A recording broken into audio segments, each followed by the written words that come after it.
شاہ عبدالعزیز محدث دہلوی رحمۃ اللہ علیہ نے یہ جملہ سر الشہادتین میں لکھا ہے کہ جو نبیوں میں صفات پھیلی ہوئی تھیں وہ اللہ نے محمد میں جمع کر دی. ٹھیک ہے، ہر ایک کو اس کا عقیدہ سلامت رہے. نبیوں میں جو صفات پھیلی ہوئی تھیں وہ اللہ نے محمد میں آخر میں جمع کر دیں، یہ ان کا عقیدہ ہے. اور میرا یہ عقیدہ ہے کہ محمد میں جو صفات جمع کی تھی اللہ نے وہ نبیوں میں بانٹ دی.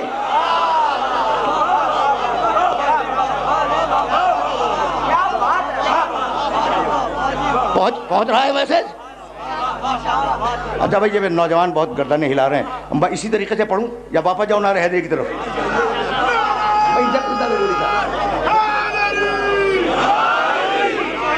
سنو،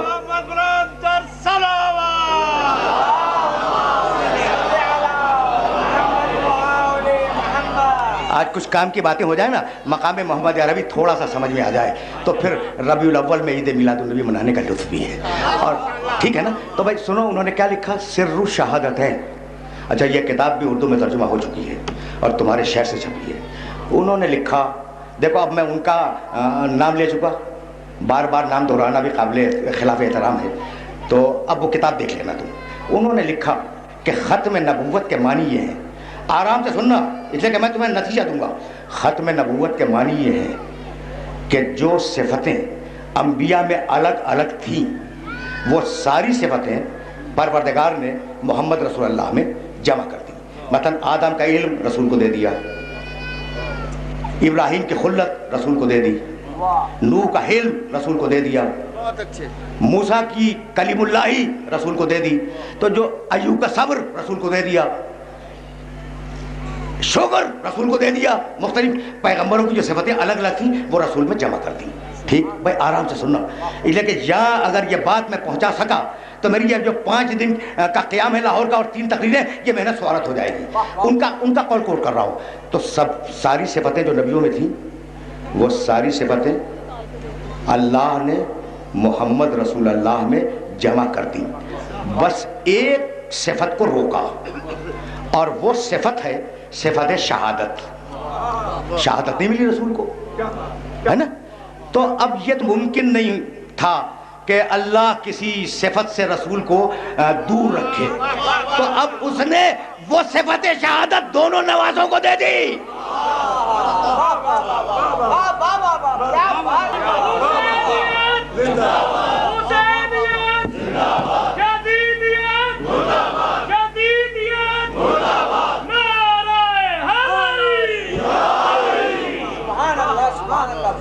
روکوں گا نہیں، خدا کی قسم نہیں روکوں گا. یہاں تک آگے نا، حسین اپنے زمانے کا محمد، حسن اپنے زمانے کا محمد. تو پھر سننا، میرا قول نہیں ہے، بزرگوں کا قول ہے. حسن کی شہادت رسول کی شہادت، حسین کی شہادت رسول کی شہادت. تو اب یہ بھی تو کہو کہ حسن کا قاتل رسول کا قاتل، حسین کا قاتل رسول کا قاتل.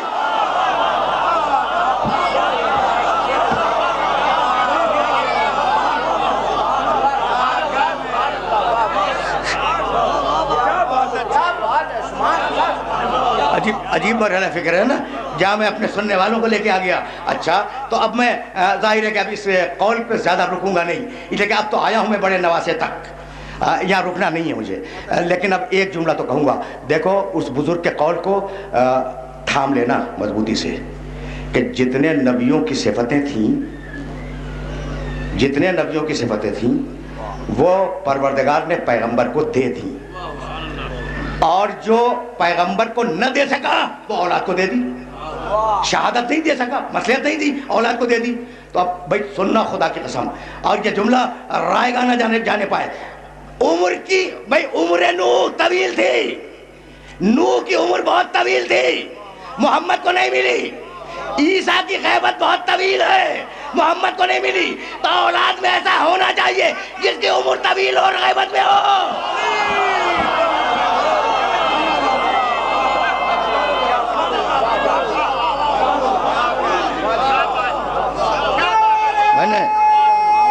میں نے زحمت دی.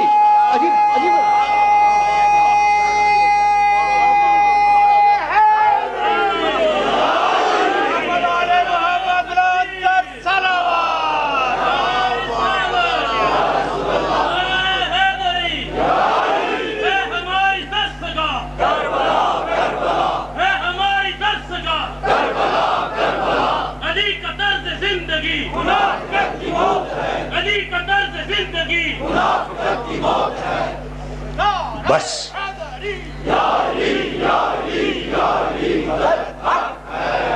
بس میرے عزیزوں، میرے دوستوں، اب میں آ گیا حسن ابن علی تک. ذرا دیکھنا خدا کی قسم، بھائی حسن کی شہادت رسول کی شہادت، حسین کی شہادت رسول کی شہادت. فصول المہمہ میں حضرت ابو ہریرہ رضی اللہ تعالیٰ عنہ کا قول لکھا ہوا ہے کہ نبی نے کہا کہ یہ جو دو میرے نواسے ہیں نا، یہ جو دو میرے نواسے ہیں تو کمر سے سر تک مشابہ ہے حسن اور کمر سے تلووں تک مشابہ ہے حسین. یعنی آدھا رسول حسن، آدھا رسول حسین، اوپر کا حصہ حسن، نیچے کا حصہ حسین. اوپر کے حصے میں ہاتھ ہے، اگر سورہ نامہ لکھے تو میں نے لکھا. نیچے کے حصے میں پاؤں ہے، اگر کربلا گیا تو میں گیا.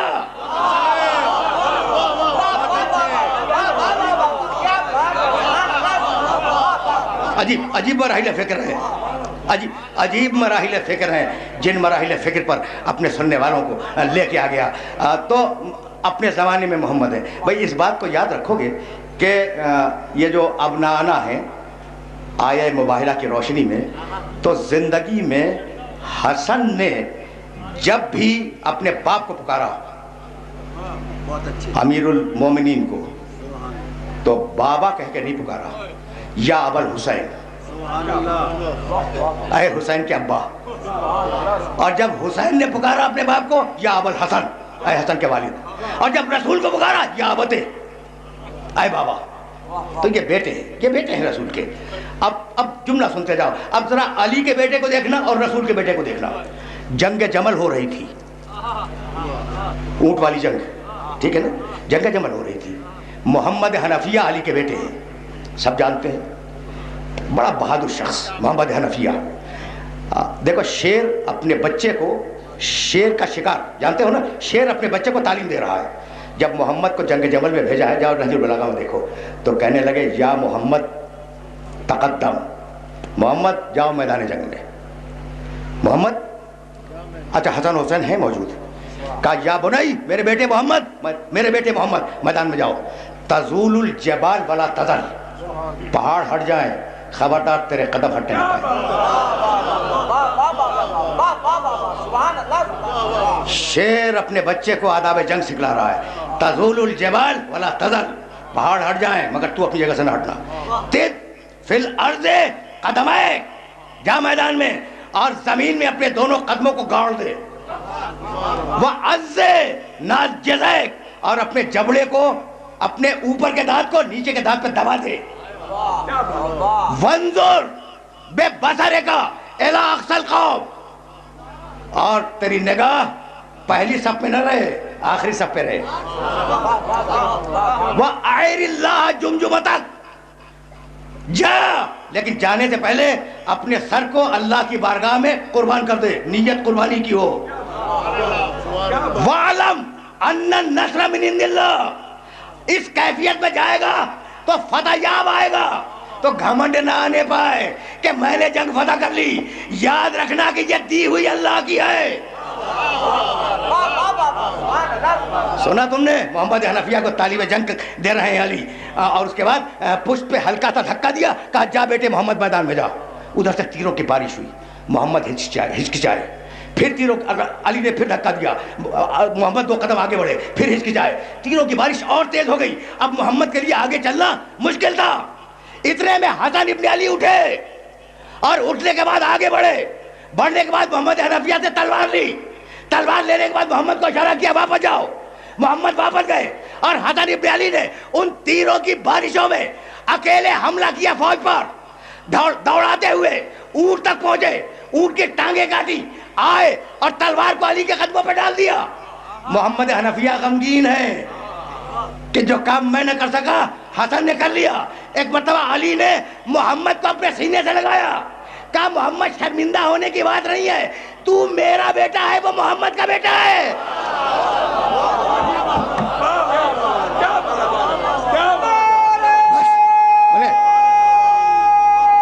میں نے زحمت دی.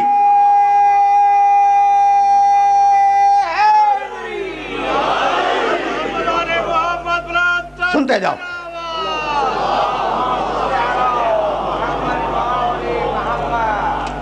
بس میرے عزیزوں میرے دوستوں، اب تو آیا ہوں میں حسن ابن علی تک، زیادہ زحمت سماعت نہیں دوں گا، اور اب دامن وقت پہ زیادہ گنجائش بھی نہیں ہے، لیکن جہاں آ گیا ہوں وہاں سنتے تو جاؤ۔ حضرت اسماء بنت امیس رضی اللہ تعالی عنہ صحابیہ ہیں اور عالم اسلام کے جلیل القدر ترین شخص کی زوجہ ہیں، ٹھیک ہے نا؟ اچھا آپ حوالہ پوچھو گے، کتاب کا نام سنو، تجرید بخاری، بخاری شریف کا خلاصہ، تجرید بخاری۔ حضرت اسماء بنت امیس اور ان کے شوہر یہ دونوں اپنے گھر میں بیٹھے ہوئے تھے۔ اچھا بھائی، فضیلت پر ناز کرنا اچھی بات ہے، اچھی بات ہے، اس سے لوگوں کو شوق بڑھتا ہے، عمل صالح کرنے کا شوق بڑھتا ہے۔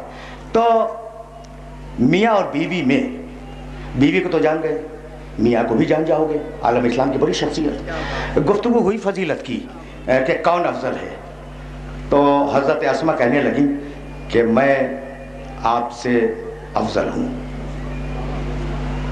اس لیے کہ میں نے بہت دنوں تک رسول کے گھر میں کام کیا ہے۔ ان کا کہ نہیں، لیکن میں افضل ہوں، میں نے رسول کے ساتھ ہجرت کی ہے۔ انہوں نے کہا کہ نہیں، لیکن میں افضل ہوں، میں نے سیدہ کی خدمت کی ہے۔ ان کا کہ نہیں، لیکن میں افضل ہوں کہ میں نے رسول کی خدمت کی ہے۔ اب شوہر میں اور زوجہ میں فیصلہ نہیں ہو رہا ہے کہ کون زیادہ افضل ہے۔ اب ناز کی بات ہے نا، صاحبان مرتبہ ہیں، صاحبان فضیلت ہیں، دونوں صاحبان فضیلت ہیں۔ ان کا بھی چلو رسول کے پاس چلیں اور ان سے چل کے فیصلہ کروائیں کہ ہم دونوں میں افضل کون ہے، ٹھیک ہے نا؟ آئے دونوں، پیغمبر نے دیکھا کہ میاں اور بیوی تشریف لا رہے ہیں، کہنے لگے ما خطبکما، بھائی یہ کیا بات ہے کہ تم دونوں ایک ساتھ آئے؟ کہنے لگے یا رسول اللہ بس اتنا بتا دے کہ میں افضل یا یہ میری بیوی افضل۔ کہا تمہاری بیوی تم سے افضل، کہا تمہاری بیوی تم سے افضل۔ کہا یا رسول اللہ دلیل؟ ٹھیک ہے نا، اچھی بات ہے، دلیل مانگنا اچھی بات ہے، دلیل مانگنا اچھی بات ہے تاکہ ایمان اور مضبوط ہو جائے۔ میں ہوتا تو چونکہ کمتر ایمان کا ہوں، رسول کی بات کو مان لیتا بغیر دلیل کے۔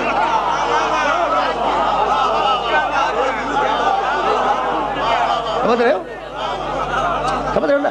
اب میرا عقیدہ چھوٹا ہے، میری حیثیت چھوٹی ہے، تو میں تو بغیر دلیل کے رسول کی بات کو مان لیتا، ایمان بھی رسالت۔ لیکن اب چونکہ انہیں تو میسج کو آگے بڑھانا تھا، انہوں نے کہا یا رسول اللہ میری بیوی مجھ سے افضل۔ کہا کہ ہاں۔ کہا یا رسول اللہ دلیل؟ کہا میں دلیل بہت سامنے ہے، تمہاری بیوی نے جب حسن پیدا ہو رہا تھا تو دائی کا کام کیا تھا، بچہ جنوایا تھا۔ بھائی پہنچ گیا میسج؟ تجرید بخاری کا حوالہ یاد رکھو گے، تمہاری بیوی تم سے اس لیے افضل ہے کہ اس نے حسن کی پیدائش میں دائی کا کام کیا، تو جو حسن کی دائی کا مقابلہ نہ کر سکے وہ حسن کے باپ کا کیا خاک مقابلہ کرے؟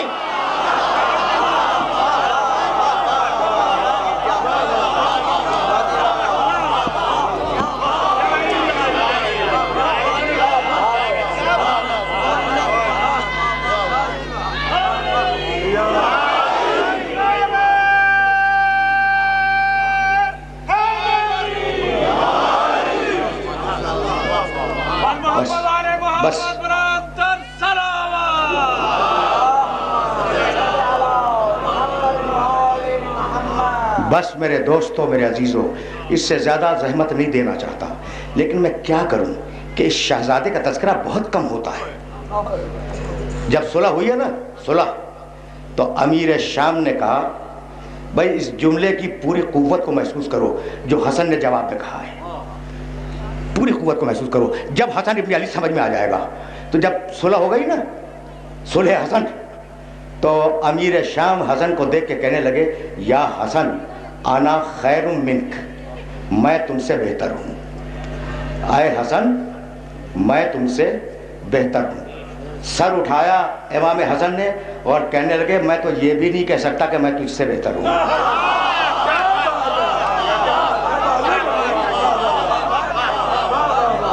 اس لیے کہ بہتری اور کمتری ان لوگوں میں ہوتی ہے جو ایک جنس سے ہو۔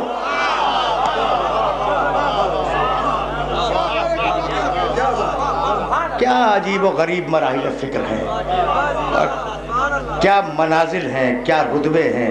بس چھوٹا سا واقعہ مجھے یاد ہے، گزشتہ سال میں حاضر نہیں ہوا تھا، اس سے پچھلے سال میں نے ایک چھوٹا سا واقعہ اس شہزادے کا بیان کیا تھا، اور اس واقعے پر گفتگو کو تمام کر دوں گا. 5 سال کا ہے، 4 سال کا بچہ ہے، پیغمبر اکرم کی گود میں بیٹھا ہے. اچھا یاد ہے نا کہ یہ پیغمبر جب یہ پیدا ہوا ہے بچہ تو یہ پیغمبر کے گھر کی پہلی خوشی تھی، اور پورے شہر مدینہ میں چراغاں کروایا تھا حسن کی پیدائش پر. دیکھو حسن کی پیدائش پر چراغاں کرنا سنت رسول ہے، تو داڑھی والی سنت ہر ایک کو یاد رہتی ہے، آل محمد کے سلسلے کی کوئی سنت یاد نہیں رہتی.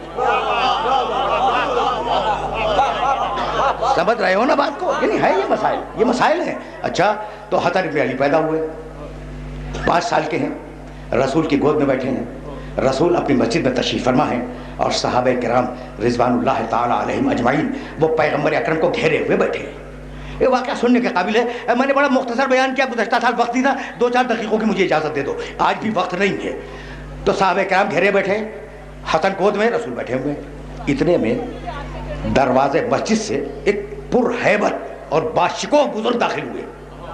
اچھا دیکھو لاہور میں بڑے پرہیبت ہوں گے، بڑے باشکوہ ہوں گے، 70 لاکھ کی آبادی کا شہر ہے. وہ مدینہ چھوٹا سا شہر، سب ایک دوسرے کو پہچانتے ہیں، ٹھیک ہے نا، سب ایک دوسرے کو پہچانتے ہیں وہاں پر. لیکن کوئی نہ پہچانا کہ یہ کون ہے جو اتنا باہیبت اور اتنا روب و جلال والا ہے. اس نے کہا السلام علیکم یا رسول اللہ، اللہ کے رسول آپ پر میرا سلام ہو. پیغمبر کھڑے ہو گئے، کہا وعلیکم السلام، آپ پر بھی میرا سلام ہو. اب دیکھو پیغمبر کا کھڑا ہونا مذاق نہیں ہے. وہ آئے، آ کے بیٹھ گئے، تو پیغمبر بچہ گود میں، پیغمبر نے کہا آپ نے کیسے زحمت فرمائی. دیکھو یہ مذاق نہیں ہے، آپ نے کیسے زحمت فرمائی. کہا یا رسول اللہ کچھ مسئلے پوچھنے تھے. کہا اگر مناسب سمجھے میرے اس نواسے سے پوچھ لیں.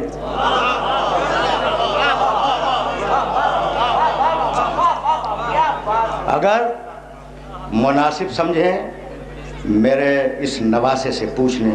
کہا یا رسول اللہ جیسا آپ کا حکم. انہوں نے بچے کو گود میں اٹھایا، مسجد کے کنارے لے گئے، دیوار مسجد کے قریب بیٹھ گئے. بڑی دیر تک بچے سے پوچھتے رہے. بچہ جواب دیتا رہا. پھر جب پوچھ چکے لائے بچے کو، رسول کی گود میں بٹھا دیا. رسول نے کہا کہ آپ نے سوالات پوچھ لیے. کہا یا رسول اللہ پوچھ لیے. کہا آپ مطمئن ہوئے جوابات سے؟ دیکھو یہ مذاق نہیں ہے. رسول اکرم کا پوچھا آپ مطمئن ہوئے اس بچے کے جوابات سے؟ کہا یا رسول اللہ میں مطمئن ہوا. کہا اب اجازت دیجیے. رسول کھڑے ہوئے، کہا خدا حافظ. وہ بزرگ چلے گئے. جب چلے گئے تو صحابہ کرام نے پوچھا یا رسول اللہ یہ کون تھے؟ کہا بھائی یہ خضر علیہ السلام تھے، کبھی کبھی مسئلہ پوچھنے آ جاتے ہیں. بھائی آج سمجھ میں آیا، جو خضر کو نہ پہچانے وہ صحابی، جو خضر کو پڑھا دے وہ حسن.